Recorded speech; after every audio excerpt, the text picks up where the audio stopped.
83, subió. A la casa de mi padre que me ama y me llama. Llamas por tu nombre, aunque conoces mi pasado. Aún así me aceptas y tu hijo soy. No lo entiendo, pero y tu hijo amado.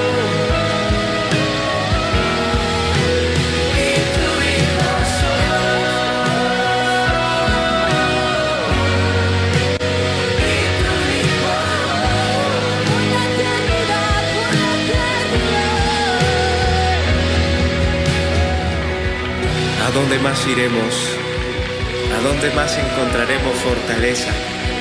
Sino en la casa del Padre. I want to talk about empowering ¿A women. dónde más, si más allá del sol?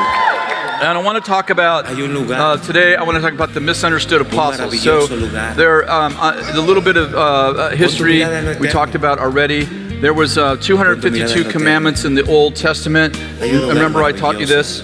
The 10 Commandments and 242 others. By the time Jesus walked the earth, there was 613 commandments. Tenemos un Padre que nos guarda And y que nos that cuida. happened over the years of silence. I hope this doesn't get really boring and people try to spice it up with Shabbat.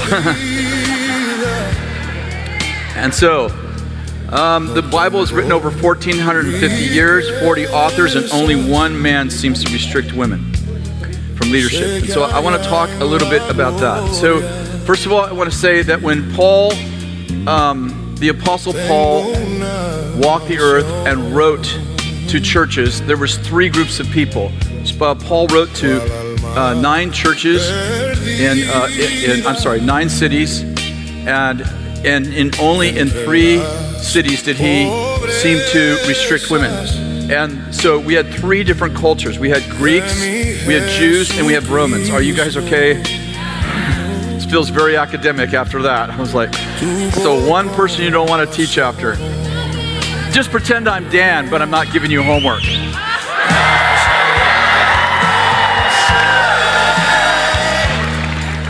So they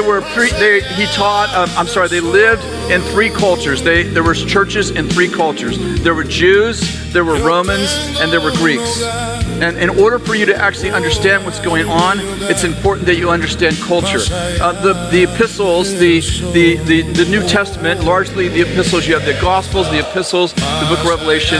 The epistles they were written as letters to churches. So let me begin by saying this. You can't read an epistle like the book of Timothy, 1 Timothy, 2 Timothy, 1st, 2nd, 3rd John, the book of Corinthians. You can't read the epistles like you would read the book of Leviticus or the book of Genesis, because the book of Genesis, the book of the first 5 books of the Bible, the Pentateuch, those books were written kind of like the Constitution of the United States or the Constitution of your country. They are written to everyone. But these epistles were actually written as letters assembled in 343 BC, or yes, AD, after Christ died. These letters that were written to specific churches about specific things were assembled together and as part of what we call our new church, the new covenant. And so when you read the Old Covenant, when you read especially the first 5 books of the Bible, you realize that, how many know the 10 Commandments were written to everybody? They weren't written to one group of people. The book of Genesis was written to everybody. It wasn't written to one group of people. But largely what we have as the New Testament was a letter written in response to a situation or situations happening inside a certain church or a certain culture. Are you with me? Another thing before we kind of get into this is that in the first century, the people in Rome, for instance, would not have the letter that Paul wrote to the Galatians. The people that in Galatia would not have the letter that Paul wrote to the church at Ephesus. And so, and when the people that wanted to, when Paul was writing to a specific church, and he wanted the letter passed on to another church because he thought that it would reference their also position, he would say, and have this letter, and pass this letter on to the church of Laodicea, for instance. So in one of his Colossians, Paul says, have this letter also read in Laodicea. And then at the beginning of many of Paul's letters, he would say, have this read to the elders and the congregation. And what I'm getting at is that Paul was writing to certain places with certain cultures and certain conditions. So now, he also, as I started to tell you, he's writing to Jews, to Greeks, and to Romans. Why is that important to you? Because we're talking about the subject of women, and we're talking about the subject of women, it's really important that we understand the culture that Paul's writing to, and also about Paul's background. Paul was a former Pharisee trained by Galileo, which was the most, Galileo's like the wine. He was the most famous rabbi of the time, and Paul was mentored by him, taught by him. He was his rabbi. And so Paul was former Pharisee. You'll remember that the Pharisees and the Sadducees were the two people that wrote the other approximate 400 rules, laws, and 100 of those pertain to women. And I taught you 2 weeks ago how restrictive they were. That they actually they dehumanized women. They thought of them as dogs. They thought of them as, they couldn't even be, in Jewish culture, they couldn't even be a witness in a court case because they were thought to be inherently liars. They couldn't own property. They couldn't divorce their husbands could divorce them. And I told you this whole list of things. For the sake of time, we won't go through all of them. Paul was one of the people who used to teach that.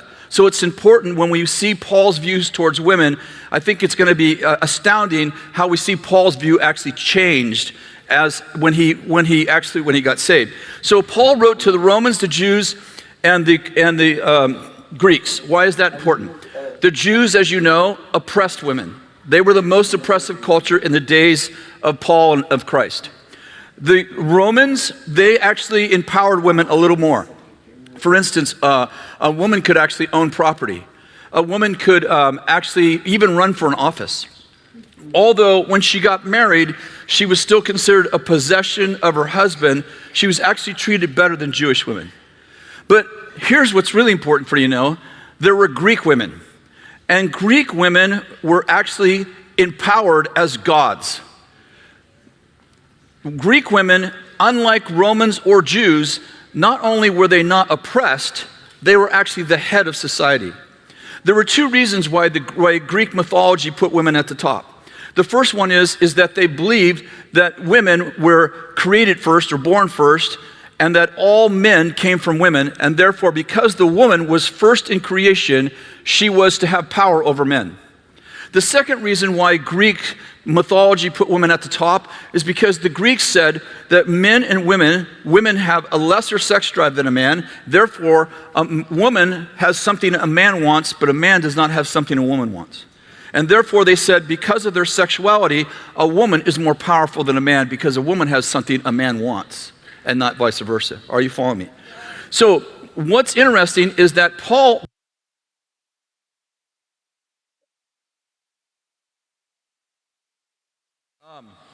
I want to talk about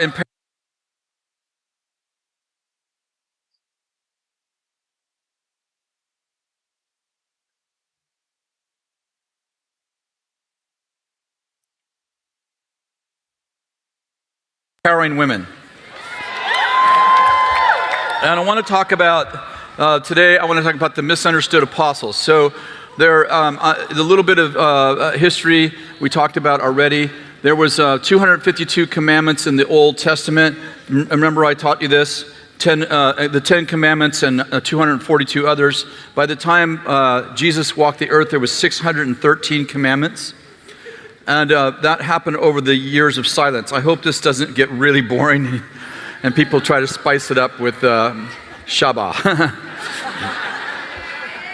And so, the Bible is written over 1,450 years, 40 authors, and only one man seems to restrict women from leadership. And so I want to talk a little bit about that. So first of all, I want to say that when Paul the Apostle Paul walked the earth and wrote to churches, there was three groups of people. Paul wrote to 9 churches in 9 cities, and only in 3 cities did he seem to restrict women. And so we had 3 different cultures. We had Greeks, we had Jews, and we have Romans. Are you guys okay? This feels very academic after that. I was like, so one person you don't want to teach after. Just pretend I'm Dan, but I'm not giving you homework.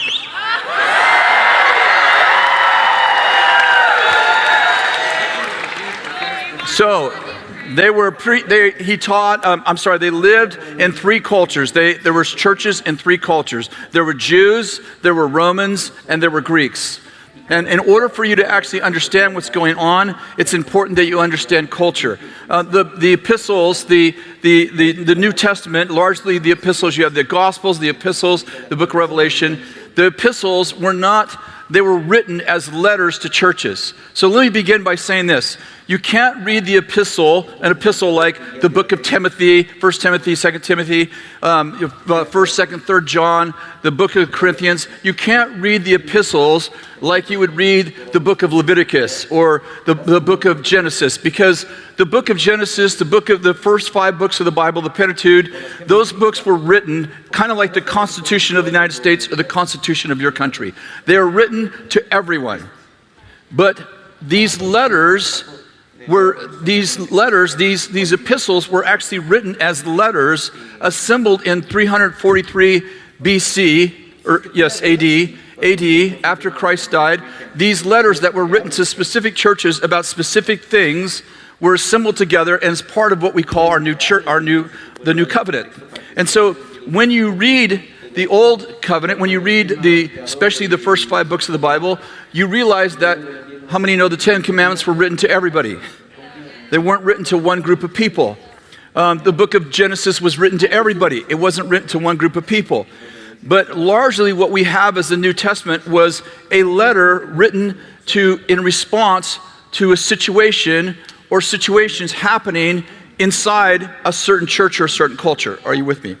Another thing before we kind of get into this is that in the first century, the people in Rome, for instance, would not have the letter that Paul wrote to the Galatians.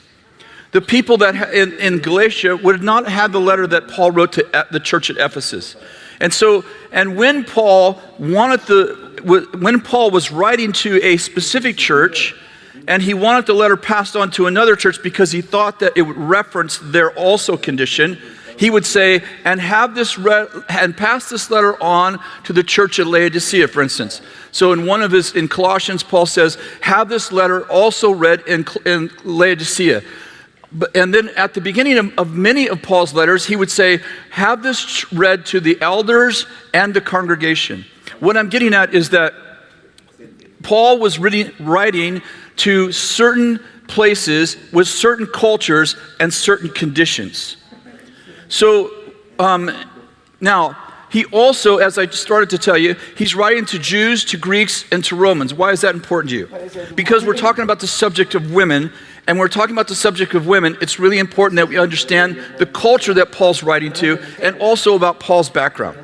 Paul was a former Pharisee, trained by Gamaliel, which was the most, Gamaliel is like the wine. He was the most famous rabbi of the time, and Paul was mentored by him, taught by him. He was his rabbi. And so Paul was former Pharisee.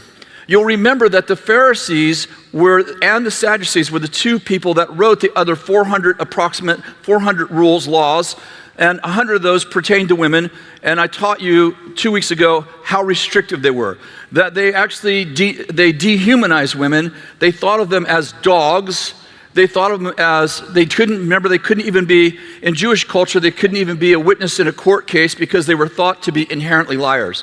They couldn't own property. They couldn't divorce their husbands could divorce them. And I told you this whole list of things. For the sake of time, we won't go through all of them.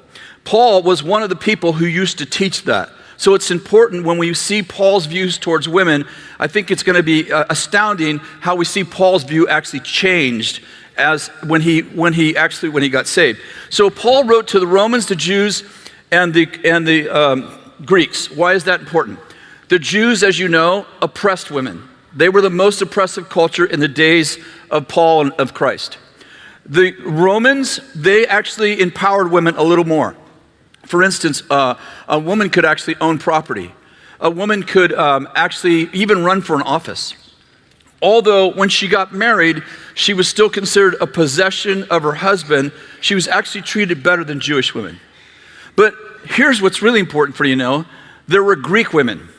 And Greek women were actually empowered as gods. Greek women, unlike Romans or Jews, not only were they not oppressed, they were actually the head of society.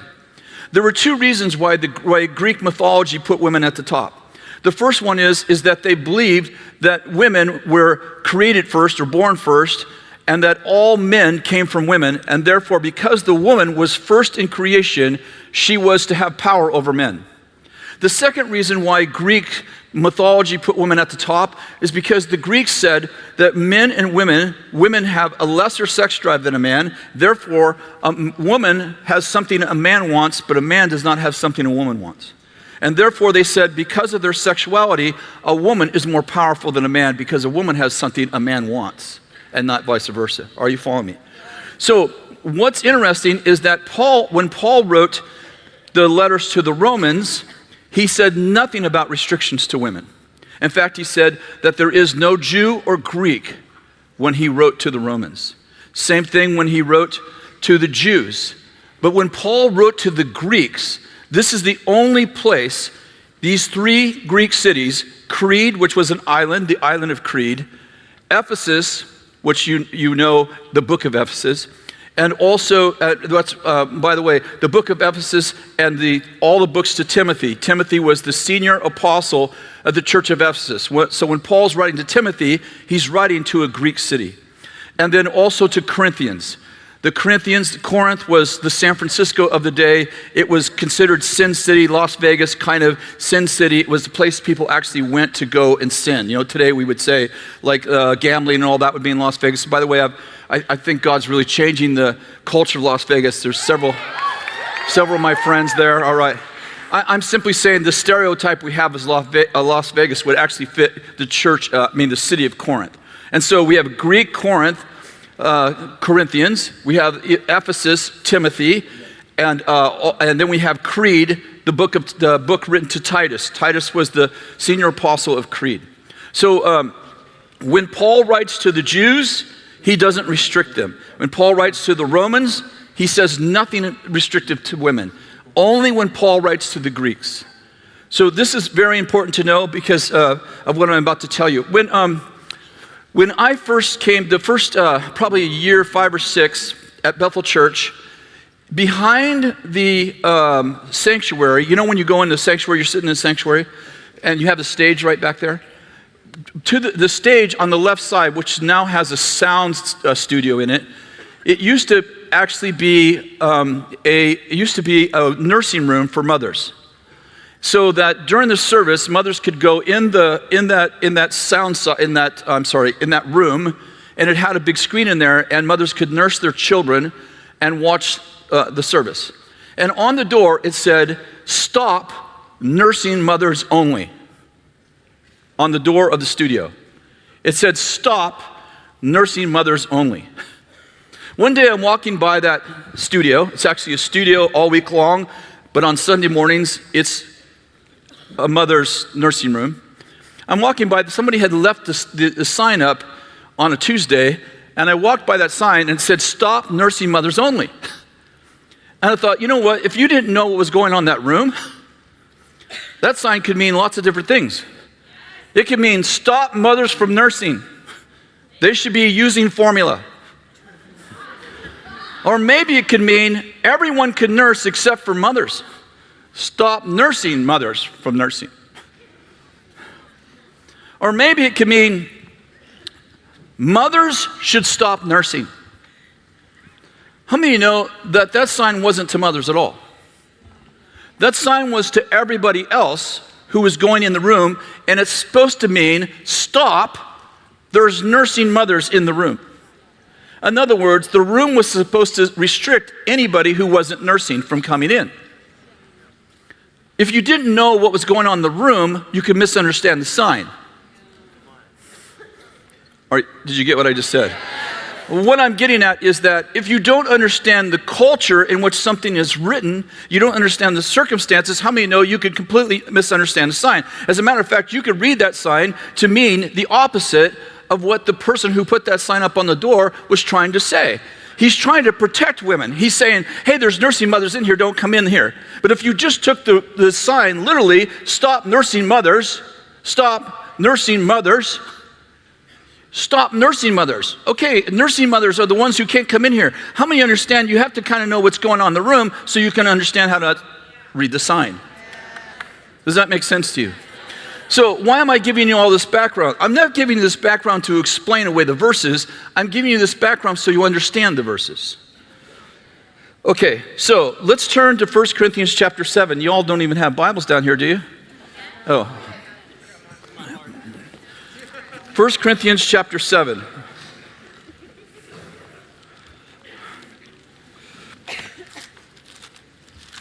Are you there? Verse 1. Now, here's the interesting thing about Corinthians. And why are we starting with Corinthians?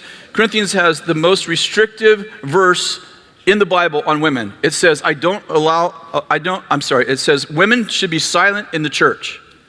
So we're going to move towards that. What does that mean? Women should be silent in the church. Now, let me tell you a little bit about the book of Corinthians. It was written to the who? Greeks, okay. They had Aphrodisias was their goddess. So it was a city that worshiped a woman deity. In other words, not only did these three cities have in common that they were Greek cities, they also all worshiped a woman deity as their senior god. Remember, Greeks had many gods. Okay, then one other thing before we read this, the book of Corinthians is very interesting, especially 1 Corinthians, because Paul is writing to answer a letter that they wrote to him. Here's the challenge with the letter they wrote to him. Paul, in the beginning, he will repeat the question and then give them an answer. But as the book goes on, he doesn't repeat the question, he only gives the answer, so you don't actually know what the question is. The other problem with the book of Corinthians is sometimes you don't know what the question is, which is the question, and which is the answer. Are you with me? So it gets kind of confusing. So let's start with 1 Corinthians chapter 7. Verse 1, now concerning the things about which you wrote, is it good for a man not to touch a woman? Now, stop for a minute. Do you see that he just repeated the question before he answers it? The question the Corinthians asked is it good for a man not to touch a woman? Now, you're going to notice right away that he's talking about sexually. Is it good for a man to abstain from sex from a woman? Now, I want you to notice that the Corinthians did not ask, is it okay for a woman to abstain from sex from a man? This is a big point, and I'll tell you why in a minute. Is it good for a woman, now concerning things about what you wrote, is it good for a man not to touch a woman? Oh, I'm sorry, I wrote it wrong. It is good for a man not to touch a woman, but because of immoralities, each man is to have his own wife, and each woman is to have her own husband. The husband is to fulfill his duty to his wife, and likewise also the wife to her husband. The wife does not have authority over her own body, but the husband does. Likewise, also the husband does not have authority over his own body, but the wife does. Now, I want to stop right there. You understand that this is the Pharisee Paul? Are you guys all right? I told you this is going to be hard to do today. Do you understand what the Pharisee Paul just wrote? He just said, they said, should a man not have a woman? And he said, it's good for a man not to have a woman, but not everyone can receive that. And then he goes on to say that a woman does not own her own body, but a man does. Now, how many know that would be a Pharisee thing? But then he says, and a man does not own his own body, but his wife does. He just said, wives, your husbands, your wife owns your body. The second thing that he said, the women, I forgot to tell you this, that Jewish women, they were circumcised. They were circumcised so that they wouldn't have an orgasm. Because remember, they were inherently evil, and therefore taking away pleasure in sex was one way they kept women, I'm saying this is their belief system, kept women from committing adultery. Paul just said that husbands must fulfill their duties to their wives.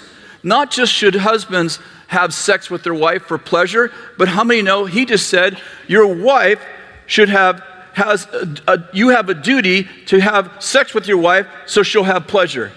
Did you hear what I just said? I'm just saying that when you think Paul's the most restrictive guy in the Bible, I propose it's because you don't understand the context. This man who was a Pharisee just said, a man does not own his own body, his wife owns his body. And by the way, you better use your body to pleasure your wife. It's a good word right there. I'm going to read this to Kathy when I get home tonight.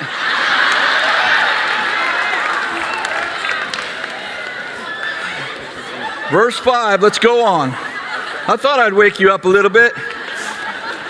Verse 5, stop depriving one another except by agreement for a time so that you may devote yourselves to prayer and come together again so that Satan will not tempt you because of your lack of self-control. So how many know that sex and marriage is spiritual warfare? It's a good way to keep the devil away. Okay, verse 12. Let's go down to verse 12. To the rest I say, not the Lord, that if any brother has a wife who's an unbeliever, and she consents to live with him, he must not divorce her. And a woman who has an unbelieving husband, if he consents to live with her, she must not send her husband away.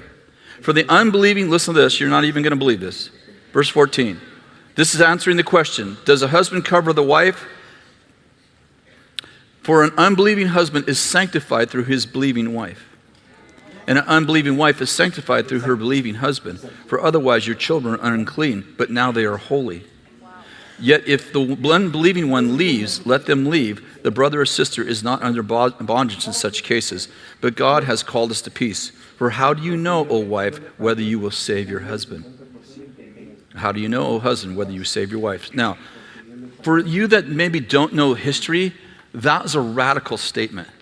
He just said to the woman, remember, this is a Jewish man who was once a Pharisee, who believed that women were the property of men. Just think of it as a slave owner in the 1800s owning black people and suddenly talking about that slaves should be presidents, that slaves should be mayors. This is what we're talking about. Paul just said to women, you women, if your husband, unbelieving husband, doesn't want to leave, you stay with him so that you'll be a covering for him, so your whole family will be holy because of your relationship with God. What did he say to the husband? Remember, they would throw women away like rags. Remember, Jesus had to tell them that marriage was forever. And when he told the disciples that marriage was forever, they said, if this is true, then no one should marry. Because they believed in, the Jews and the Greeks believed in polygamy, and they would just take women and they would have a woman for 2 or 3 years and get rid of her. And oftentimes men would have 3 and 4 and 5 and 6 and 7 and 8 wives. You remember the woman at the well? She was married 7 times, and the one she was with was not her husband. Remember I told you Jesus was not shaming her. Jesus was consoling her that 7 men had thrown her away.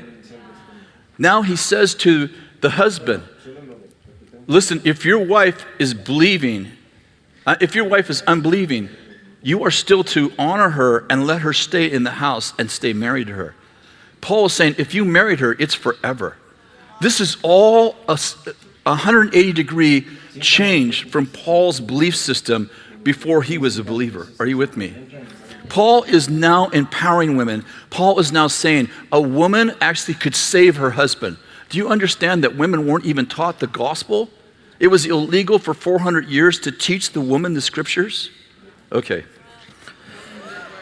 No, I'm not as exciting as Heidi, but I am stronger. Okay, one other thing I want you to notice, and this will make a difference in just a minute. Did you notice that it was the Corinthians who were trying to reduce the women by their question? Should a man not have sex, not touch a woman? The question was, should a man not touch a woman? Did you notice they have the two-class system? They have the man's in the higher class and the woman's in the lower class. It wasn't Paul who had the two-class system. It was the Corinthians who had two-class system. Okay, now, let's go to 1 Corinthians chapter 11. We'll start with verse 2. Now I praise you because you remember me in everything and hold firmly to the traditions. Everybody say traditions.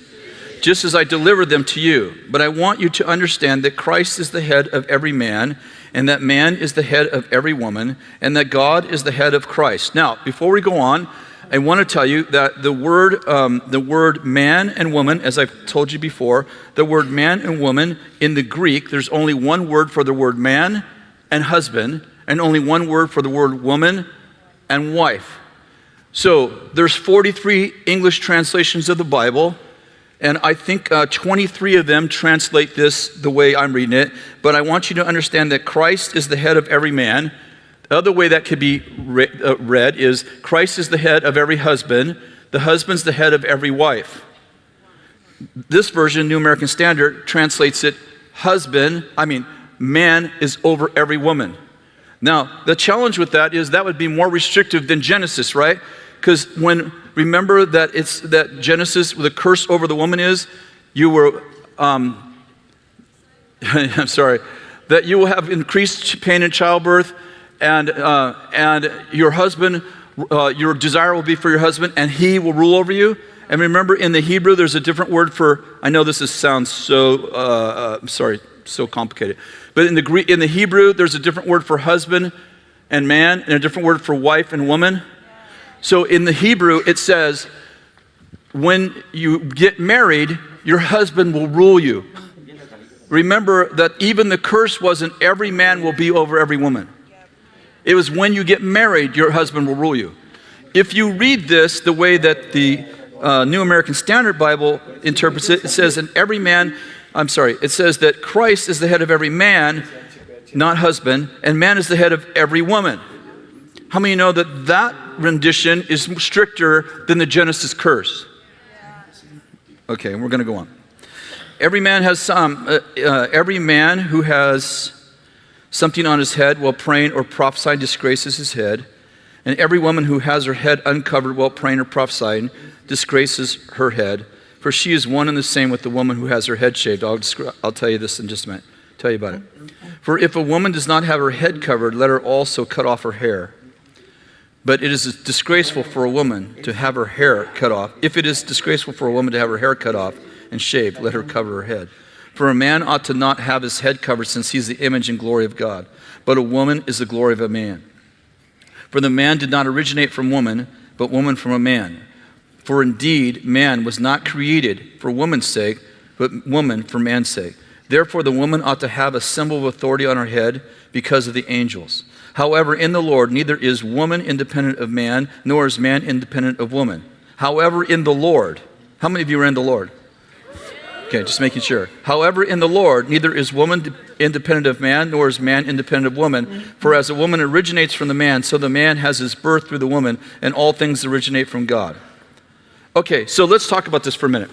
So now we're talking about the Greek city of Corinth, and the reason why there's the head thing, the shaving of the head thing, is because in Greek mythology, the highest level of spirituality were the temple prostitutes who were women.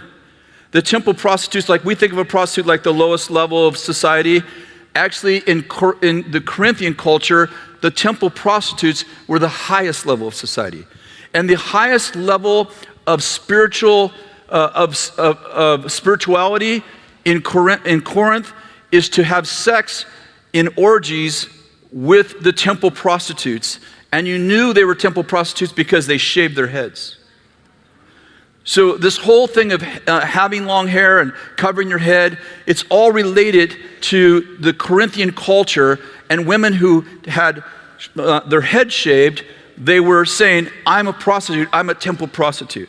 And Paul is talking about women who are outside of, like, they don't want to be in submission to anyone. Remember, we're still talking about the Corinthian church. We're talking about a city where they still, in that city, not today, but I mean in the city that Paul's talking about, in that city, the women ruled the men. Are you with me? Okay, why did the women rule the men? Because two reasons. Remember, I just told you. One, they believed that women were created first, and then the man. What did Paul just do? He just told them creation order. First was God, then Christ, then the man, then the woman. Why does he repeat that to them? Because that's the way the Corinthians give women authority over them, because they believe that the creation order was first God. They wouldn't believe in Christ, but first God, then the woman, then the man.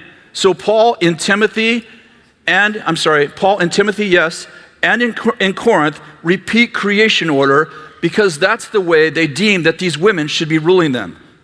Are you with me? Now remember, here's part of the challenge with this letter. Paul's writing to the Corinthians. When the Corinthian men find out that the women shouldn't be ruling them, they start to rule the women. They start to reduce the women. These men who have been under the oppression of Greek mythology, they get out of Greek mythology, and now the women ruled them. Now they start to rule the women. And Paul is addressing their rulership, how they are going to come out and lead, if you will, together. And so he tells them about the hair thing. Now, how many of you are old enough to remember the hippies of the 60s, or at least you know about them? In the 60s, when a man had long hair, what did it mean? He was a counterculture rebel, right? Some of you are like, I have no idea. What I'm getting at is, if you had long hair as a man in the 60s, it wasn't a hairstyle, it was a statement. So you have to think about this, them, women having long hair, men having their hair cut. You have to understand that this is a statement in Corinth. The righteous women, the noble women had long hair. The women who were prostitutes and who copied the prostitutes, kind of like we have our singers on stage. You know, we have all these, I don't want to name women and men, but they sing about stuff and they wear almost nothing. And then we have the groupies who dress like them. Okay, there would be the groupie women who would dress like the prostitutes, because that was the highest level of honor in Greek culture, and they would shave their heads. But the noble women would leave their hair long, as a sign that they were not rebellious, that they were part of culture, that they were in submission, that they were part of community. Are you understanding? So therefore, when a man had long hair and a woman had short hair, it meant something, because it wasn't a hairstyle, it was a cultural statement. Okay? So you have to know that, because Paul didn't write to the Romans, he didn't write to the Ephesians about hair, because in Corinth, in Ephesus and in Rome and in every Jewish city, that didn't mean anything. Having long hair or short hair didn't mean anything. But here in the city of Corinth, it was very meaningful. And so Paul's talking to them about their temple prostitutes. I want to pull two things out of here that's going to be really important for where we're going next. I want you to notice that Paul is not writing to men about women. He's writing to men and women.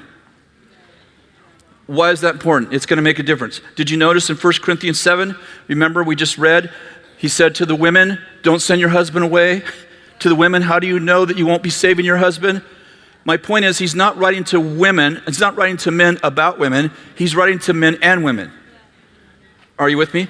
The second thing he says, which is very powerful, he said that if a woman has her hair covered, and remember her head covered, in this case, it's a symbol that she's under authority. She's not a rebel. She's not taking on the Greek culture of oppressing men. Remember, it's kind of hard to think about it this way, but the women oppressed the men in that culture, kind of the opposite of what probably many of you grew up in and what we're still trying to deal with in several cities. So in this case, the women oppressed the men. So Paul, remember, he's talking to women and he's saying, you need to be under authority. You can't rage against a machine. You can't be rebellious. So you have to have a head covering in that culture. You have to let everybody know you're not a Greek prostitute. And if you are, the angels will acknowledge you. Why is that important? Because the angels are the one who answer our prayers and fulfill our prophecies. So remember this, that the women were told, if they're in right relationship with God, that they can pray and prophesy. You're like, of course they can. Yes, but we're about to get to a restrictive part in just a minute. I need you to remember that Paul said to the Corinthians, women, as long as you're in right relationship, you can pray and prophesy. The secondly thing he said that addresses the culture, he said, but in the Lord, so he tells them about their culture, and then he goes, but in the Lord, it doesn't matter if you're a woman or a man, right? We're all one in the Lord. How many of you are in the Lord? Okay, so that's what matters to the Corinthians, like they're in the Lord. Okay, so now we're going to go to the next chapter. Are you guys bored? No. Okay, the next chapter, 1 Corinthians chapter 12. Now, verse 1, you know these, so we're going to go through them very quickly. Now, concerning spiritual gifts, brethren, I don't want you to be unaware. You know, when you were pagans, you were led astray by mute idols. He's just talking to them about the Corinthians. And he goes on to tell them that they can all prophesy, that they can all walk in the gifts of the Spirit. 1 Corinthians 14, let's go there for a minute. Pursue love, yet earnestly desire spiritual gifts, but especially that you may prophesy. Now, I want you to notice, he didn't say especially you men prophesy. This is why I told you he wasn't writing to men about women. He was writing to men and women. If he only wanted the men to prophesy, he could have said, all the men can prophesy, but not the women. But he says you can all prophesy, and we know that he's talking about a mixed audience of men and women because the book addresses men and women specifically. Are you following me? You kind of get my thought. You know where we're going. Okay. So Paul's talking to the Corinthians, and he says you can all prophesy. In verse 1, yeah, I'm sorry, I already read that. In verse 26, he says, now what is the outcome, brethren? When you assemble, each one has a psalm, has a teaching, has a revelation, has a tongue, has an interpretation. Let all things be done for edification. If anyone speaks in a tongue, it should be by two or the most three, and each in turn, and one must interpret. But if there is no interpreter, then he must keep silent in the church. So here is a keep silent in the church. And let the other speak to himself and to God. Let two or three prophets speak, and let the others pass judgment. If there's a revelation made to another who's seated, the first must keep silent. For you can all prophesy one by one. Let's say it together. For you can all prophesy one by one, so that you may all learn and all be exhorted. And the spirits of the prophets are subject to the prophets, for God is not the God of confusion. Okay, so we see there again, we have a mixed audience, we have men and women. We know that Paul's talking to men and women. He said you can all prophesy one by one. He didn't say all the men can prophesy one by one. He said you can all prophesy one by one. I know this sounds like, why are you redundantly telling us? Because of the next verse. The next verse says, in verse 34, the women are to keep silent in the churches, for they are not permitted to speak, but are to subject themselves, just as the law says. If they desire to learn anything, let them ask their own husbands at home, for it's improper for a woman to speak in church. Was it from you the word of God first went out, or has it come to you only? Okay, most restrictive verse in the entire Bible, with 66 books, 40 authors, written over a period of 1,450 years. We have 3 verses in the Bible that suddenly seem to say to women, you can't talk in church. I remember that Danny Silk and I went to a Latin American church. I'll not name the church. And I had a prophetic word for the church. I had actually had a dream. And in the dream, I'm just going to give you the overview of the dream. In the dream, I saw church bells ringing. And I saw women, they were coming out of their houses, and they were all in tattered clothes. And their heads were down, and you kind of get the idea. And they were walking towards the church bells. Everybody in this vision, all over the city, and cities all over Latin America, they were walking towards the church with the bells ringing, and the women with their head down, depressed and discouraged and oppressed. And as they got into the church buildings, it was filled with men. And at the front of the church building, at the front of the church, in the sanctuary, there were 2 seats. There was one seat that a man was sitting on with a crown on his head, and he had a red scepter in his hand. And there was another seat next to him that was empty, and it was dusty, as if it had sat empty for a long time. And as the women came close, they would begin to bow to the men, and the man that was sitting in the seat, he'd begin to touch them with the red scepter. And as he did, they would suddenly, their clothes would be changed in these beautiful white garments, and they would suddenly have a red scepter in their hand. And at the end of the vision was much longer than that, but at the end of the vision, the men were carrying blue scepters and the women were carrying red scepters, and they were sitting, if you will, as matriarchs in a patriarchal culture. And so I told Danny the dream when we were going to the church to speak, and Danny was speaking that morning. And Danny said, I'd be really careful sharing that. This is a very patriarchal culture. I don't think they're going to like it too much. And we already knew that they didn't allow women to speak in that church. They didn't allow women to teach in that church. They could sing, they could lead worship. They obviously were greeters. They had all the roles, but they could not teach.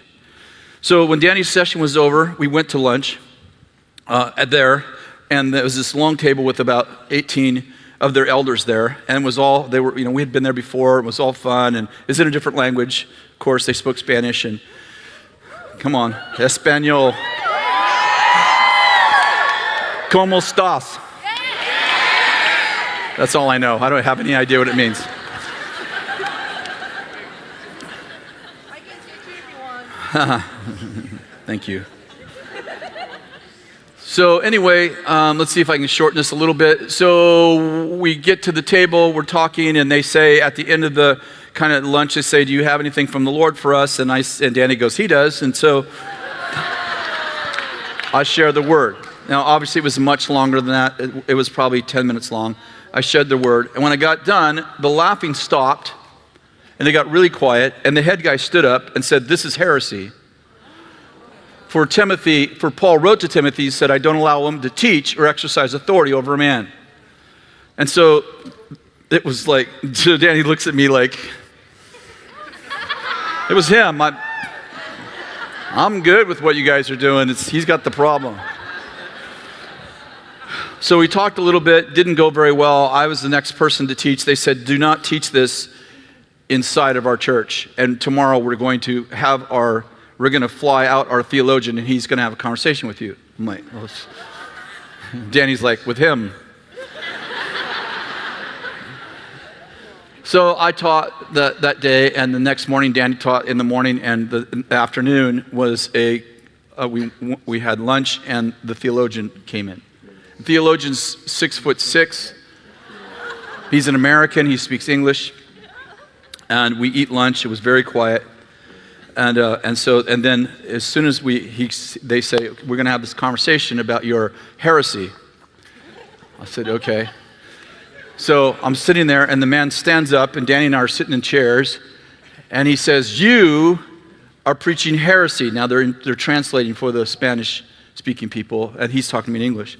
You are speaking heresy, for Paul said, Timothy, and he quotes the verse. I just quoted to you.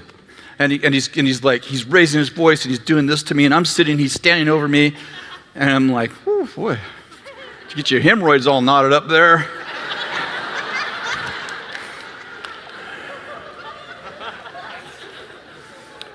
So he gave me a 15 or 20 minute exhortation on the Greek language, and he's going on and on and on and on like that. And I said, so finally I go, hey, time out, dude. I said, let me ask you a question. Do you believe that 1 Corinthians 14, verse 34 here says that women should not speak in church? Did Paul write that? He said, Paul wrote that. I said, your women talk in church. I see them talk all the time. They're greeters, they lead worship, they talk on stage, they do announcements. I don't understand why you don't obey the scriptures.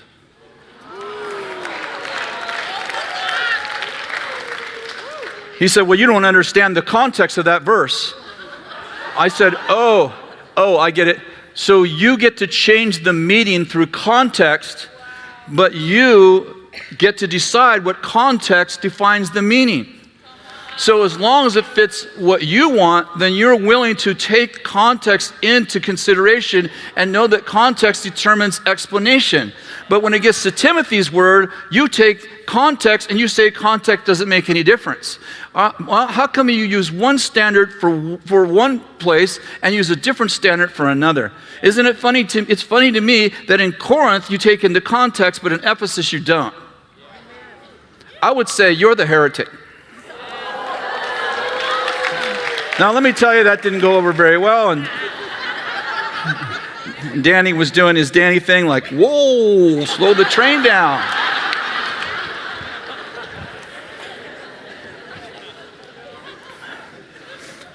So I'd like to just take you through this first part and say context does determine definition.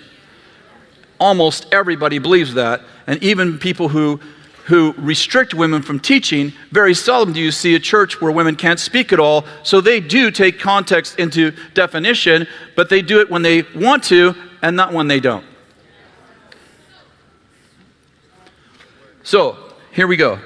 There are two thoughts around these verses, and I'm going to give you both of them, and you can make your decision. I'm going to tell you what mine is. But the first thought is that the women sat on one side of the church and the men sat on the other, and that when someone was preaching, that the women would yell over to the other side of the aisle and ask their husbands questions about what's being taught. And there's a lot of culture around that explanation. How many of you have heard that explanation before? And Paul's addressing the women like, don't talk in church, just like he said 3 times to 2 other times. He said, if there's a prophet who speaks, let the others be silent. And he said that let 2 or 3 prophetic words come forth and let other people be silent. And so in the context, he's trying to create order in a service, and he's saying to the women, hey, don't yell over to your husbands. I don't allow a woman to talk in church. Be quiet, to the Corinthians. That makes a lot of sense to me, and some people believe that's true. Let me tell you the reasons I don't believe that's true. First of all, the explanation about not talking over the speaker is ask your husbands at home. Let a woman ask her husband at home. If she has a question, wait till the service is over and ask their husband at home. Now, why does that not work for me? First one is that many of those women were single. How do I know that? Because Paul wrote to them about what to do with their singleness. So if I don't have a husband, it doesn't answer my question. The second thing that doesn't make sense to me is these are former Greek mythologists. These people, men or women, didn't know the scriptures. So to think the woman's going to go home and their husband's going to teach her the scripture doesn't make sense, because these are not Jews who were taught the Torah for 400 years while the women weren't. These are Corinthians who were involved in Greek mythology right before they got saved. So these men would have not have known the answer to their wives' questions. So that does not make sense to me. Okay, so here's another explanation, and the one that I believe myself. There's something that's called the explicitive of disassociation. And if you could put that slide up there. You have it? Okay, good. Okay. And this, that little letter right there, it's actually not a letter, it's actually a Greek word. We don't have a Greek translation to English for it. The closest thing we have is what you see right there. The closest thing to that word in Greek is what we would say something like, what? No way. Nonsense. Are you with me? Okay, so it's interesting where that shows up, and it shows up many times in the New Testament, especially in Paul's writings. Paul's kind of a sarcastic. You kind of get the feeling that Paul's kind of a sarcastic, uses sarcasm in his teaching, and often says things and goes, no way, it's kind of like his teaching. What's really interesting is that there's another way to read this, and this is the way I really think it goes. Let's see if I have it here written out well. I might have it. I was just reading it in my book. It's really done well in here, by the way, if you read this book.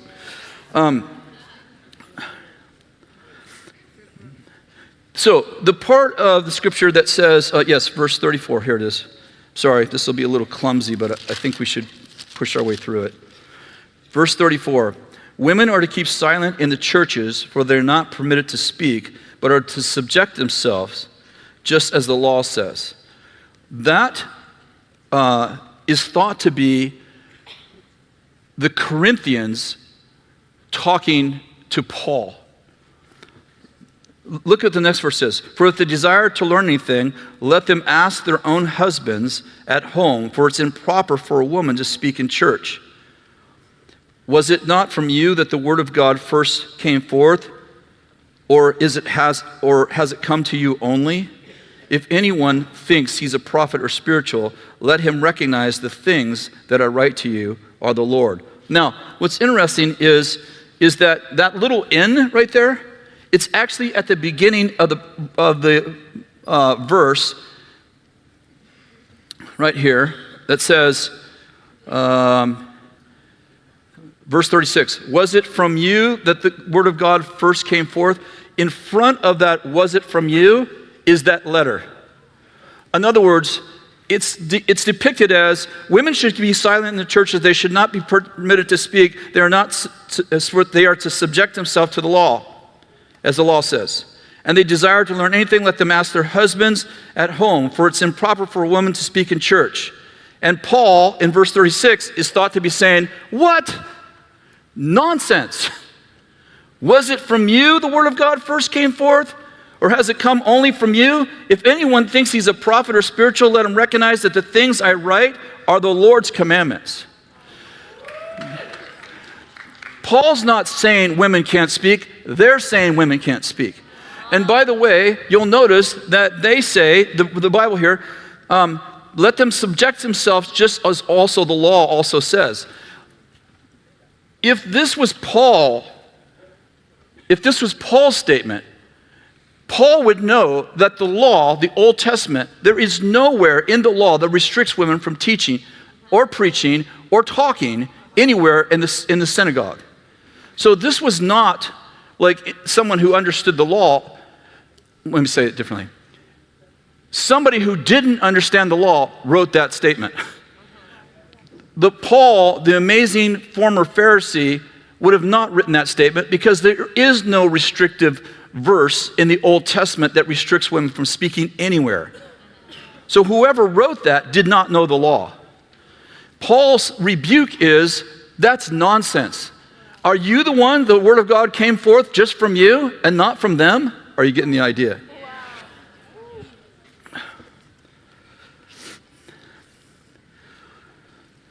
You can view it either way, but here's one thing for sure.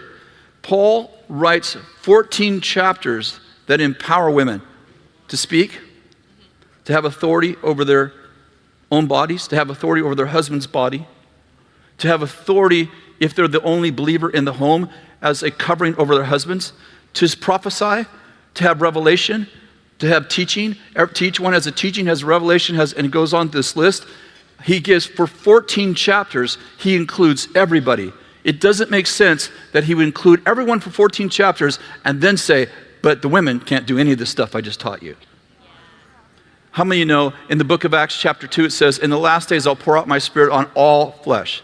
Your sons and daughters shall prophesy. Your old men will dream dreams, and upon your bondservants in those days will I pour my spirit and they shall prophesy. How many understand that the Corinthians were the ones trying to restrict women and Paul was the one trying to empower them?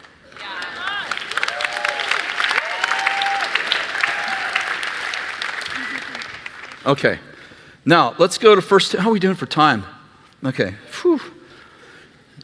Are you guys? Is this okay? Okay.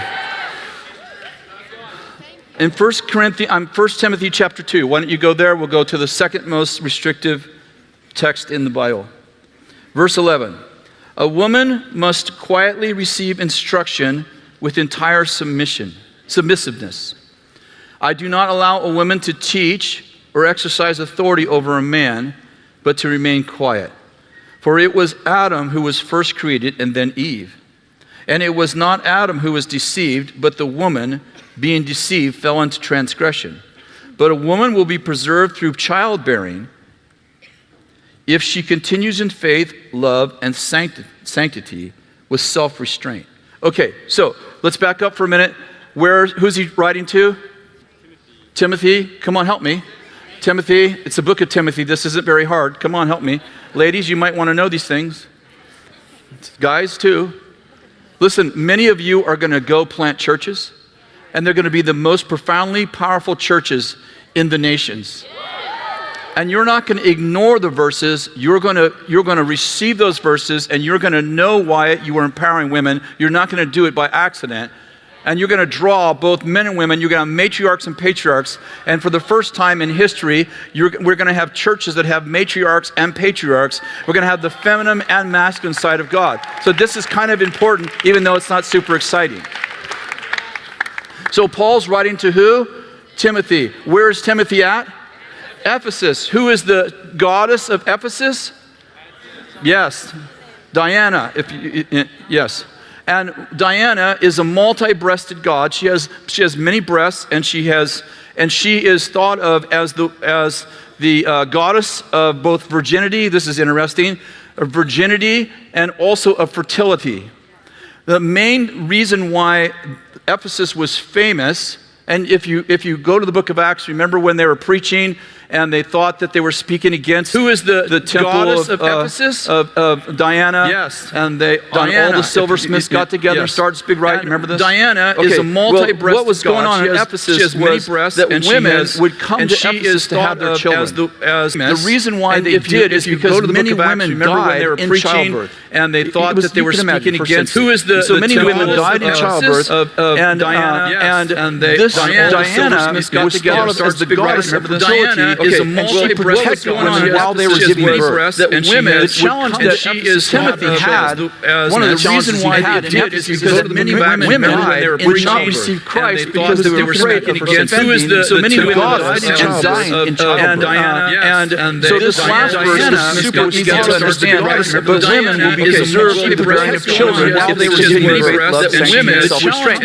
He's not saying like, hey, you women, if you have children, you'll get saved. But if you don't, you won't. He's saying that, listen, ladies, you don't have to worry about Diana protecting you, because God protects you. Super easy to understand. But okay, now, children, if they were writing to, again, sorry, he's not saying like, but not Paul is writing to, he's saying, church, listen, ladies, God don't have to worry as a woman, and women are actually, because again, ruling men. Super easy to understand. But okay, now, children, if they were writing to, again,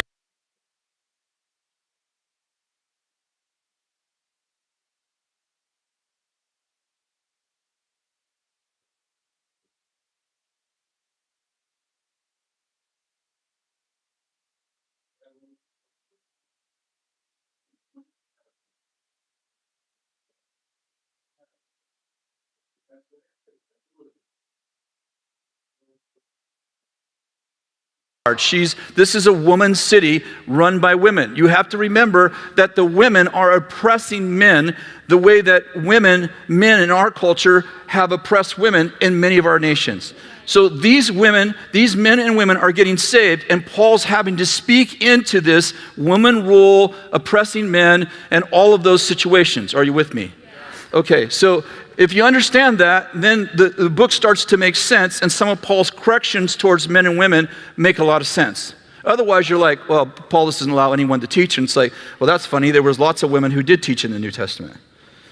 Okay, so the interesting thing. So let's go back. A woman must quietly receive instruction with entire submissiveness. It's interesting.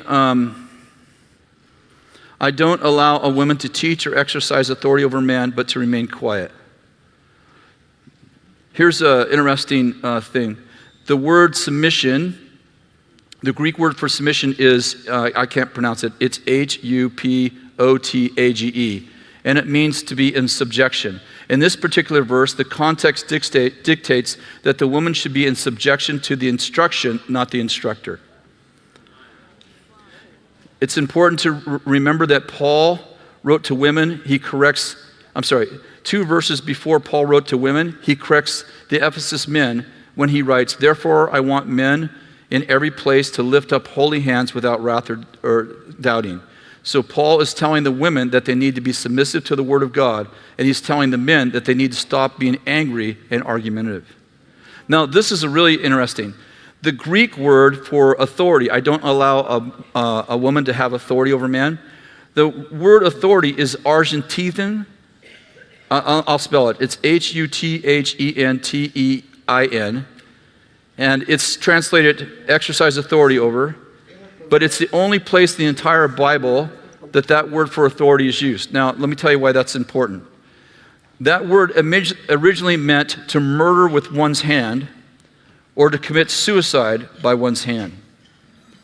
There are 2 other definitions for that word. It means one who governs or who exercises dominion over someone. There are 12 other words in the Greek dictionary that all deal with exercising authority, and a staggering 47 words that relate to the word rule or govern. But Paul chose to use this unique word, Argentein. And it means, he's saying, I don't allow a woman to exercise authority, to murder with one's hand. She doesn't allow a woman to act like a Greek goddess over men. This is the only time in the entire New Testament that the Greek word is used, and it meant specifically a man or a person would rule somebody by either murdering them or by beating them. And he uses this word for the women. I don't allow a woman to exercise this kind of authority over a man. Now, you think that's a ridiculous statement to women, but you don't understand the culture at Ephesus where women ruled with an iron fist, and Paul's saying, I don't allow women to rule like that. These are all directed. Remember, the Romans did not get a letter like this. The Galatians did not get a letter like this. The Jews did not get a letter like this. Those letters were written to specifically speak into culture about things that were currently happening to them.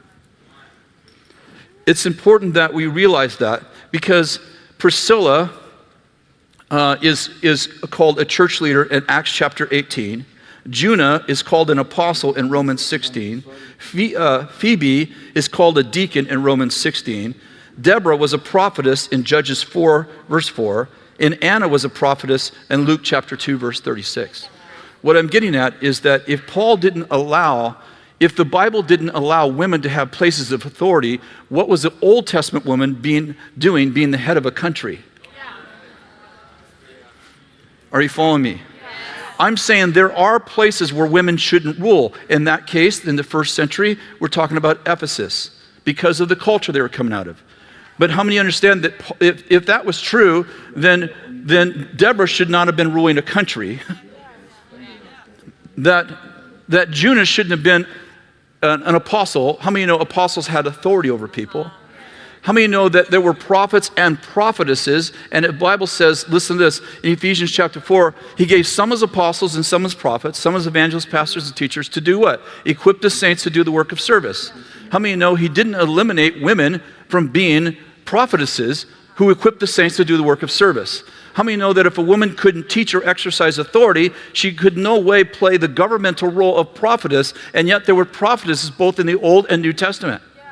Philip had 4 daughters who were all prophetesses. Good point, Chris.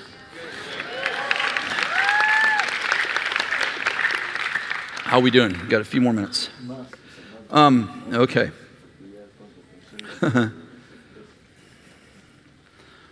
Okay, let's deal with one more. Can you endure for 10 more minutes? 1 Peter chapter 3. In the same way, you wives, be submissive to your own husbands, so that even if in anything they are disobedient to the word, you may be won back without a word by the behavior of their wives, as they observe the chaste and respectful behavior. Your adornment must not be merely with external braiding of the hair, wearing of gold jewelry, and so on and so forth, but let it be the hidden person of the heart with the imperishable quality of a gentle and quiet spirit, which is precious in the sight of God. For in this way, in former times, holy women also who hoped in God used to adorn themselves, being submissive to their own husbands, just as Sarah obeyed Abraham, calling him Lord, and you have become her children if you do what is right without being frightened by any fear. Let's go on to verse 7. You husbands, in the same way, live with your wives in an understanding way. Listen to this. As with someone who's weaker, since she is a woman, and show her honor as a fellow heir of the grace of God, so that your prayers may not be hindered. Now, let me just explain to you what's going on here. First of all, Peter is written in a time of great oppression when Nero is killing Christians, and so this is a very serious time.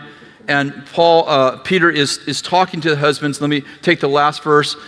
Deal with your wife in an understanding way as someone who's weaker, since she's a woman, and show her honor as a fellow heir of the same grace, so that your prayers will not be unanswered, hindered. Okay, Peter just said, remember, he's another guy who was raised as a Jew. He would have oppressed women. He's a Jewish leader. And he just said, husbands, treat your wives as heirs of grace, equal heirs of grace. If you don't, God's not going to answer your prayers. How many know that's pretty powerful? And when you said, okay, the woman is weaker, we're talking about times of oppression. He's talking about physically weaker. How many understand that women are 15% weaker and 11% slower as it goes with mud wrestling and boxing? Now, women can have muscles that men don't have. They have a womb that men don't have. So in some ways, a woman's stronger, and some ways a man's stronger, depending on how you measure strength, of course, right? But right now, he's talking about the ability to defend themselves against enemies. They're being persecuted. And he's saying, deal with her as someone who's weaker. In other words, take care of her, protect her, because she's a fellow heir of the same grace. And if you don't, God won't hear your prayers. That's a pretty powerful statement to a Jewish man in the first century. The other thing he talks about is that he talks to the women here, and he says that they should be submissive to their own husbands, not be disobedient, and in their submission, they'll win their husbands over. And he talks about, I like this part, and he talked about how women did this, they behaved like this in former times, just as Sarah obeyed Abraham, calling him Lord. And you will be her children if you behave like this. It's interesting. Anybody ever read the story of Sarah and Abraham? Well, she called him Lord one time and was in an argument. And she was arguing over whether or not, after Hagar got pregnant, whether or not that Hagar could stay home. And it was Sarah's idea for Abraham to get her pregnant. And once she got pregnant, Sarah didn't like her anymore. And Sarah threw her out of her house, and what did Abraham say? If you want her gone, she's gone. I'm saying they did not have a master-slave relationship. All I'm trying to say is Peter isn't saying that Sarah and Abraham had a master-slave relationship. She's saying they had respect for one another. Are you following me? Again, we're talking about we're talking about Greek culture, Roman culture. Okay.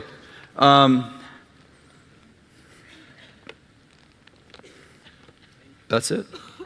That's all the verses that reduce you, women.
No está heavy tráfico ahorita, ¿verdad? Sí.